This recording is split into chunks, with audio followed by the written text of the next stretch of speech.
Selamat mendengarkan podcast ini. Semakin kita memahami Injil yang murni yang diajarkan Tuhan, bagi kita merasa betapa sulit mengenakannya. Tetapi kalau kita mau belajar, kita mau berubah, tidak bisa tidak kita akan terseret dalam kebenaran Injil yang Tuhan Yesus ajarkan itu. Dan hal itu akan mengubah kita. Dan perubahan yang kita miliki adalah perubahan yang sangat signifikan. Sampai nanti menjadi radikal. Akan nampak perbedaan antara, bukan saja antara orang percaya yang sungguh-sungguh menjalankan Injil yang murni, dengan orang Kristen yang tidak mengenakan Injil yang murni. Bukan hanya dengan orang dunia yang tidak mengenal Injil, tetapi dengan orang-orang Kristen sendiri yang mengenal Injil, tetapi Injil yang salah, Injil yang telah dipalsukan, saudaraku. Bagi pihak saya sebagai pengajar, saya semakin seperti berjalan di lumpur. Saya seperti berjalan di lumpur dan seperti berjalan di badai yang bertentangan dengan jalan saya. Saya makin mengerti bahwa akan sangat sedikit orang yang benar-benar mau melakukan Injil yang murni itu, saudara. Kadang-kadang secara manusia saya juga ragu-ragu, hesitate, saudaraku, ragu-ragu. Melihat orang-orang yang baru menikmati hidup, baru sukses, baru happy-happy, lalu harus mendengar Injil Tuhan Yesus yang merenggut mereka dari cara berpikir dunia ini, merenggut mereka untuk tidak menikmati dunia.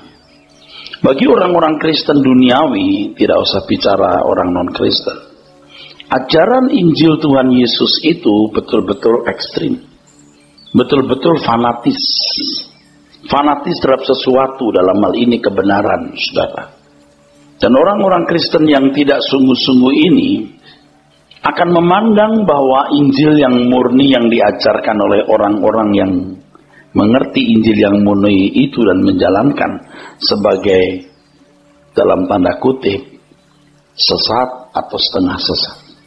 Saya baru bisa mengerti apa yang dikatakan Paulus, bahwa orang tidak lagi mampu mendengar kebenaran, tidak mampu lagi mendengar kebenaran. Sebab standar yang diajarkan Tuhan Yesus ini standar untuk orang-orang yang benar-benar harus rela melepaskan dunia.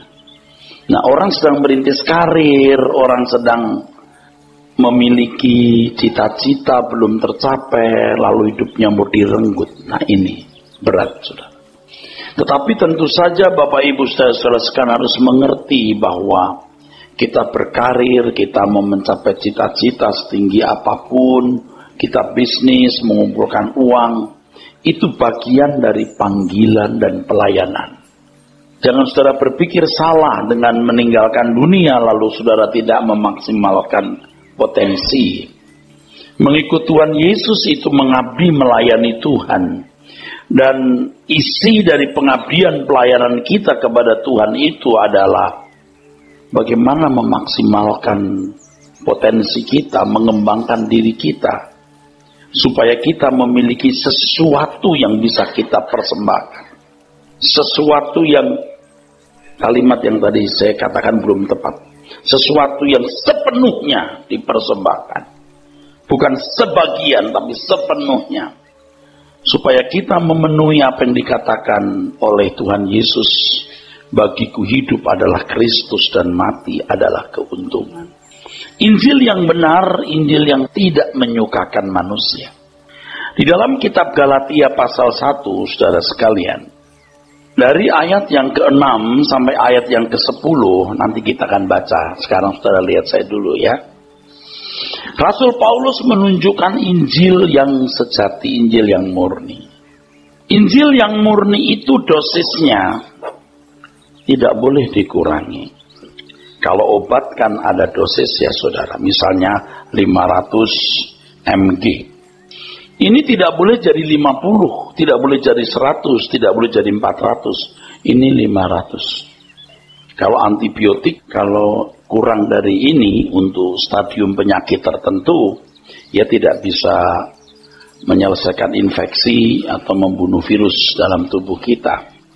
Kalau Injil yang tidak murni tidak bisa membunuh keduniawian kita. Tidak bisa. Tidak bisa. Injil yang tidak murni tidak bisa membunuh keduniawian kita. Tidak bisa mengantar orang menjadi manusia yang berkodrat ilahi. Tidak akan mampu mengembalikan manusia ke rancangan semula, saudara. Nah, untuk mengerti ini kan seseorang harus betul-betul memahami kebenaran, saudara. Memahami kebenaran. Dengan memahami kebenaran, saudara akan memahami kepalsuan. Tetapi kalau pemahaman seseorang mengenai kebenaran masih separuh-separuh, tidak bisa. Dia tidak akan bisa memahami kebenaran. Oleh sebab itu, ya Bapak Ibu, saudara-saudara sekalian harus belajar. Pikiran saudara harus dibuka, dicerahi, sehingga saudara bisa mengerti kebenaran. Dan kebenaran itu akan merenggut saudara dari keduniawian saudara. Jadi kalau saudara setengah-setengah, ya tidak bisa saudara, tidak bisa. Mari kita melihat saudara. Di dalam Galatia pasal 1 ini, ya yuk kita mulai dari ayat yang ke-6.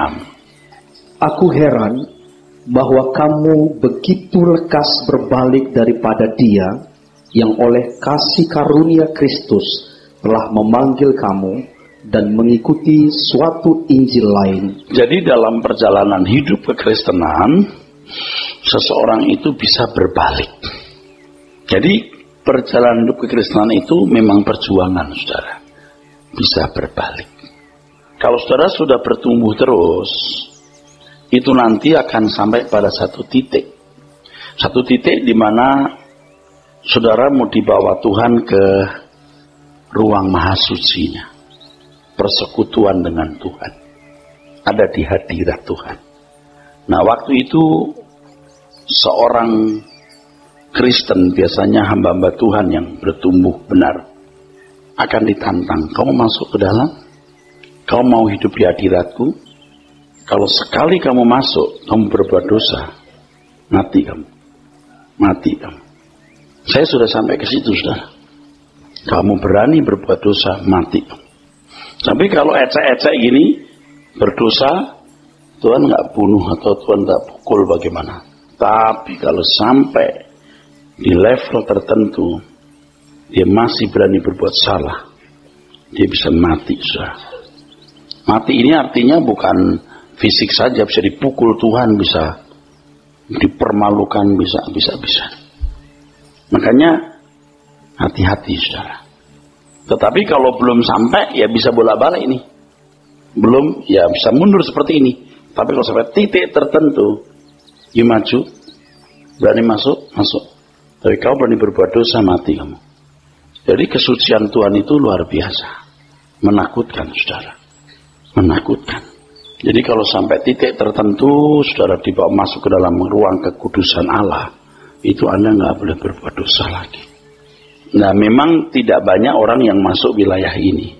Tetapi, hamba Tuhan, pendeta harus sampai wilayah ini. Kalau tidak, dia tidak akan bisa menyampaikan pesan Tuhan. Sebab tidak ada saluran, atau salurannya tidak lancar. Ia tidak akan mendapat berita dari surga. Nah, Bapak Ibu, ini sedang saya bawa, ayo kita masuk. Saudara tidak akan menyesal karena saudara punya kesempatan hidup hanya sekali. Dan tidak ada ruginya kalau kita hidup suci.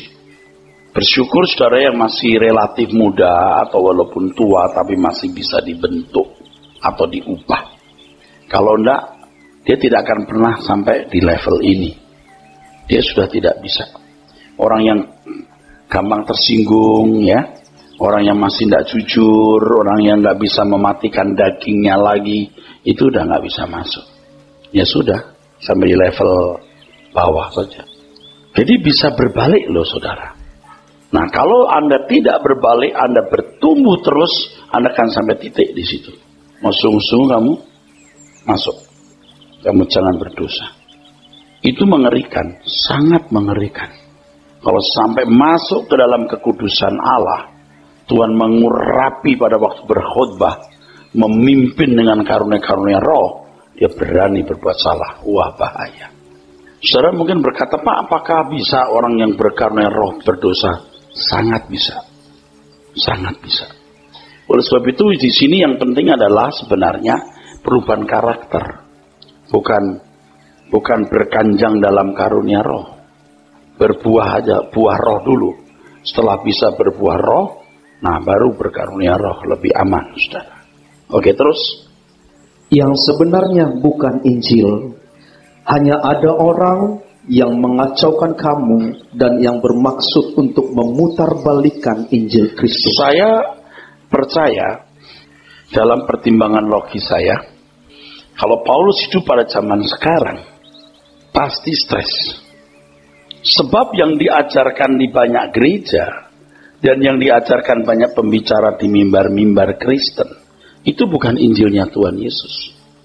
Tolong ya, jangan saudara pikir saya sedang menjolimi, menciderai pendeta atau gereja. Saya kan bilang gereja-gereja, pendeta, selalu ada kok. Pendeta sesat, gereja sesat itu selalu ada. Tapi saya tidak menunjukkan ini kepada person, pada individu, atau gereja tertentu. Enggak. Dan di sepanjang sejarah selalu ada. Tuhan mengatakan selalu ada penyesatan. Nah, dunia kita hari ini kan dunia yang rusak. Kasih kebanyakan orang menjadi dingin. Kedurakan bertambah-tambah.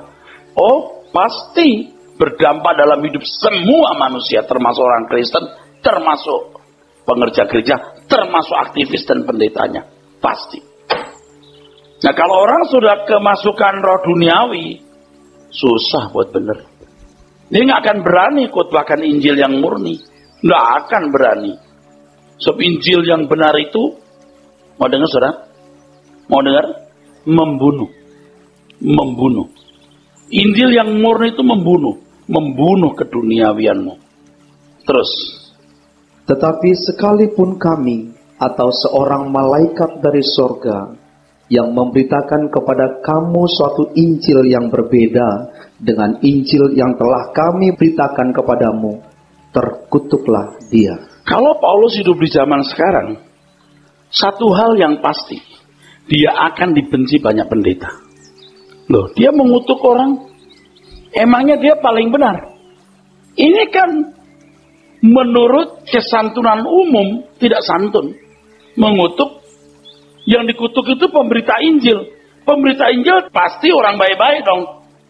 Mau seorang jahat, preman, pelacur memberitakan Injil? Enggak dong.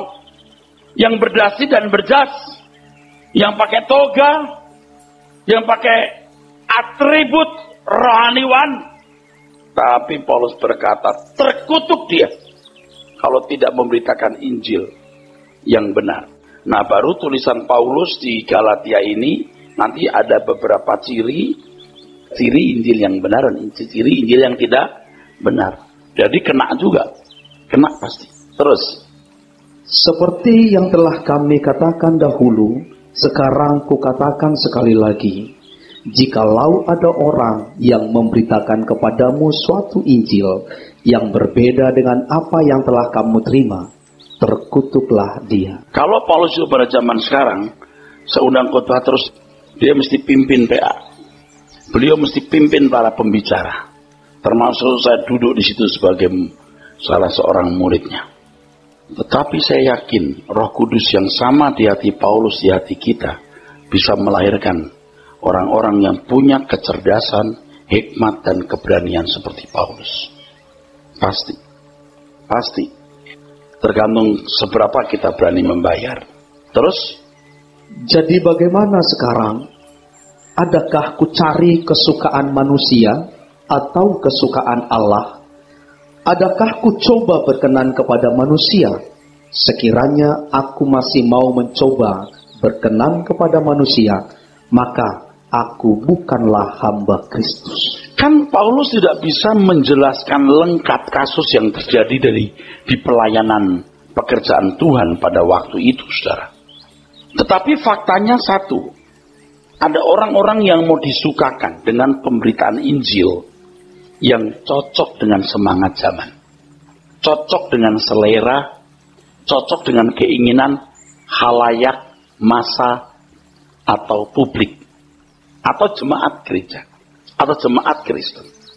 Lalu di dalam pernyataannya tidak bisa dibantah adanya orang yang berkeras dengan pandangannya, berkeras dengan keinginannya. Adakah ku coba berkenan kepada manusia? Ini kan menunjukkan sebuah pergumulan fakta yang ada. Kalau tidak, Paulus tidak berkata, adakah ku coba berkenan kepada manusia?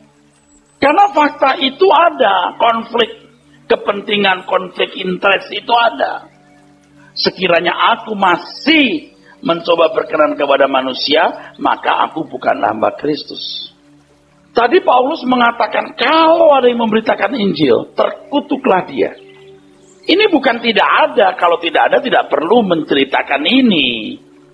Kasus itu ada, maka muncul ayat ini. Termasuk di dalamnya ada orang yang berkeras dengan pandangannya, berkeras dengan kemauannya. Paulus mengatakan, sekiranya aku masih mau mencoba berkenan kepada manusia, maka aku bukanlah hamba Kristus. Jadi hamba Kristus itu kemungkinan besar, kalau jujur ya, bisa dipastikan tidak berkenan kepada manusia. Zaman itu saja setengah mati loh, apalagi sekarang. Nah, ayat 11. Sebab aku menegaskan kepadamu, saudara-saudaraku, bahwa Injil yang kuberitakan itu bukanlah Injil manusia. Bukan Injil manusia. Tahu nggak maksud Paulus mengatakan ini? Injil yang benar, itu Injil yang benar-benar rohani. Rohani. Agama itu manusiawi. Ini rohani. Terus? Karena aku bukan menerimanya dari manusia, dan bukan manusia yang mengajarkannya kepadaku, tetapi aku menerimanya oleh penyataan Yesus Kristus. Ini bicara soal pengalaman Paulus dalam pengembaraan rohaninya yang tentu tidak bisa saya jelaskan lengkap di sini. Nah, ayat-ayat berikutnya Paulus menunjukkan siapa dirinya dulu penganiaya, ya. Dia seorang Yahudi sejati, dia anti Kristen. Kalau sampai dia menjadi Kristen, itu pertaruhannya luar biasa. Bahkan saudara kalau membaca terus bagaimana dia teraniaya, berkali-kali nyaris mati. Dan di dalam penjelasan itu Paulus ingin menunjukkan bahwa Injil yang ku kenal, Injil ini mengubah hidupku, Injil ini lebih berharga dari nyawaku. Nah sekarang orang Kristen hari ini saya mau tanya, apakah Injil lebih berharga dari nyawa saudara? Dan benar-benar mengubah saudara, dan saudara berani bertaruh demi Injil itu. Misalnya Injil yang benar yang diajarkan Paulus dalam Filipi 2 ayat 5. Misalnya, kalimatnya apa? Silakan dibaca. Hendaklah kamu dalam hidupmu bersama menaruh pikiran dan perasaan yang terdapat juga dalam Kristus Yesus. Tuhan Yesus itu masuk kotak. Masuk kotak. Dia dibunuh oleh Allah Bapa. Dibunuh dia. Seluruh keberadaannya dikosongkan. Tinggal unsur kehidupan itu, rohnya, yang kemudian ditanamkan dalam rahim Maria menjadi manusia. Dikotakkan. Kalau ibarat sebuah peti mati, dia dimasukkan peti itu, dibunuh rohnya yang ada. Sama kan kalau saudara dibunuh, tubuhnya di kotak, dalam kotak, tapi rohnya hidup. Rohnya ada, sadar.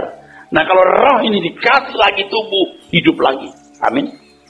Nah Tuhan Yesus itu dimasukkan kotak, dibunuh, dikosongkan. Saya mau nanya pakai bahasa apa untuk menjelaskan bagaimana dia mengosongkan diri. Dibunuh. Nah sekarang Tuhan berkata, kosongkan dirimu. Sama enggak? Bunuh. Ayo coba Injil begini, siapa yang mau terima? Makanya tadi saya katakan makin mengerti Injil, makin berat dilakukan. Makin berat menyampaikan. Makin orang berkata kita ekstrim, sesat. Tapi perjalanan hidup saudara nanti akan membawa saudara kepada kenyataan bahwa you mesti berani mengosongkan diri. Alkitab yang berkata, dibaca lagi bro. Hendaklah kamu dalam hidupmu bersama menaruh pikiran dan perasaan yang terdapat juga dalam Kristus Yesus. Nah kan saudara yang dari kecil susah, lalu bisnis, punya duit, beli rumah, beli mobil, ke gereja, bunuh, mati nggak? Coba. Tega nggak? Nggak tega juga kita. Tapi kalau dia lihat kekekalan, dia tahu bahwa ini benar. Saudara nggak boleh takut mati. Kalau you takut mati, you belum tahu kebenaran yang murni, yang utuh. Kenapa orang takut mati? Karena dia belum mati. Kita harus berani mati. Saya harus jadi contoh. Ini yang paling berat. Tapi harus saya jalani, saudara. Dengan berani begini ini, kita bisa mematikan keinginan kita. Kita bisa mematikan keinginan kita. Bahwa ku masuk peti matiku, agar tak ku ingini apapun juga. Kerinduanku hanya hadiratmu Tuhan, perhentianku. Ada satu hal yang susah dibahasakan, saudaraku. Tapi saya akan menyampaikannya walaupun ini tidak bisa dijelaskan lengkap ya. Ketika saudara menghayati kematian saudara, mati bagi dunia. Sekarang kalau aku hidup, aku karir, aku bekerja keras, aku harus terus berjuang untuk sukses, semua sepenuhnya untuk Tuhan. Dan kalau aku mati setiap saat, aku siap. Oh itu merdeka saudara, merdeka sekali. Merdeka. Kita nggak takut siapa-siapa. Kita tidak gentar menghadapi apapun. Nggak gentar. Dulu kita masih ada ciut-ciutnya ngadapin orang. Gentar, sekarang enggak. Terserah kamu ngomongin aku, terserah kamu nyerang aku, tutup mata deh. Dan kita lebih menantikan kedatangan Tuhan itu. Atau kematian kita. Dan yang luar biasa saudara. Ini luar biasa. Jadi ketika saudara bertumbuh dalam kebenaran, ini kebenaran yang murni yang bisa membunuh ya, keduniawian kita. Kan mungkin kita usia berapa, 50 tahun atau berapa. Mungkin kan masih panjang kan, meninggal dunianya masih panjang ya. Tapi semakin saudara bertumbuh dalam kebenaran, saudara makin merindukan kedatangan Tuhan. Aku mau memandang wajahnya.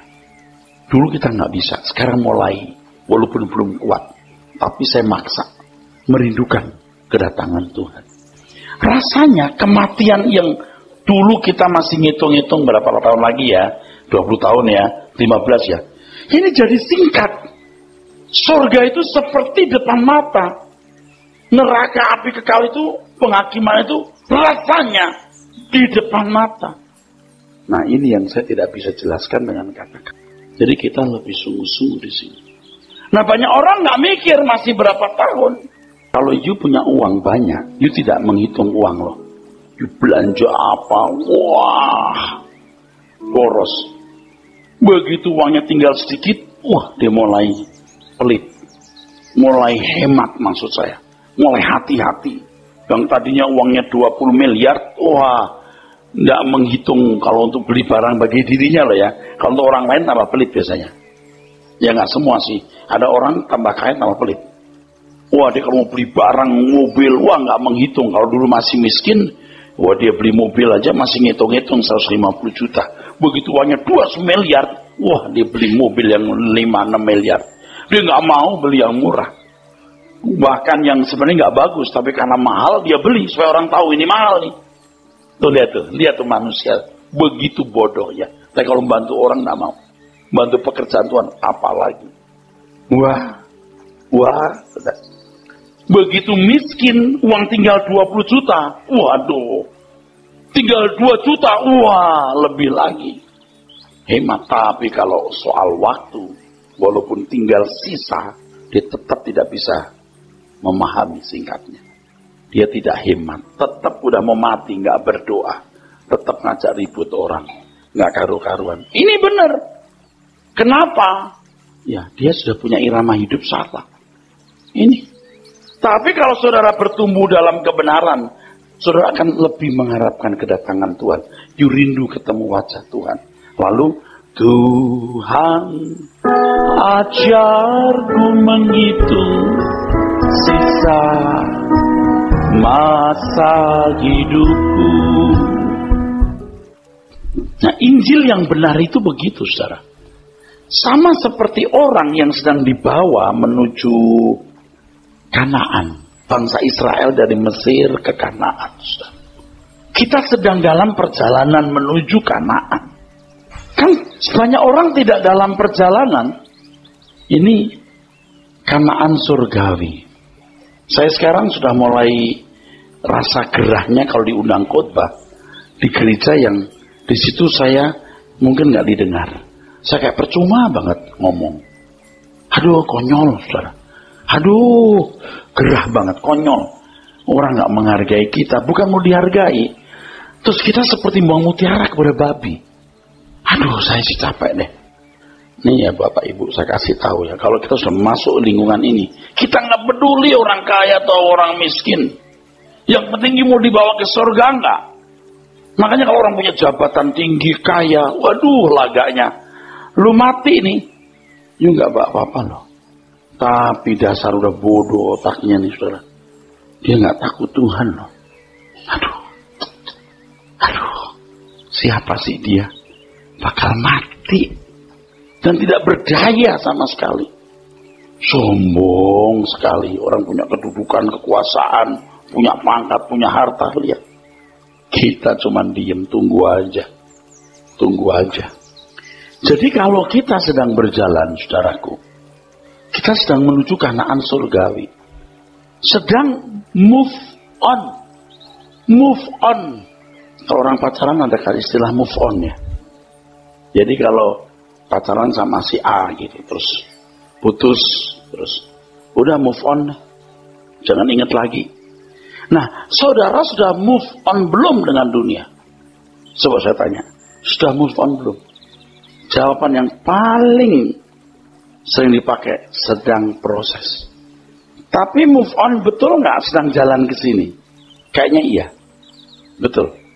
Tapi jangan seperti istri Lot yang menoleh ke belakang ya. Sama jalan begini. Apalagi jalannya begini. Itu lama-lama balik lagi. Kalau jalannya begini. Hatinya masih di dunia. Saudara sadar nggak betapa rusaknya dunia ini, betapa rusaknya manusia, dan tidak sedikit gereja juga rusak. Tidak mengerti Injil yang benar, tidak memahami Injil yang benar. Lalu yang diajarkan apa? Itu tadi yang menyenangkan telinga, yang menyenangkan telinga. Ini saya ngomong begini nih, semangat. Ntar kalau pulang, udah kayak ayam kena flu burung. Saya suka diem kayak ayam kena flu burung. Lemes. Kenapa? Kesepian. Saya nggak punya temen.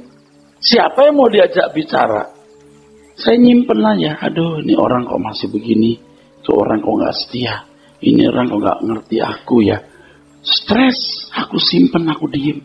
Aduh.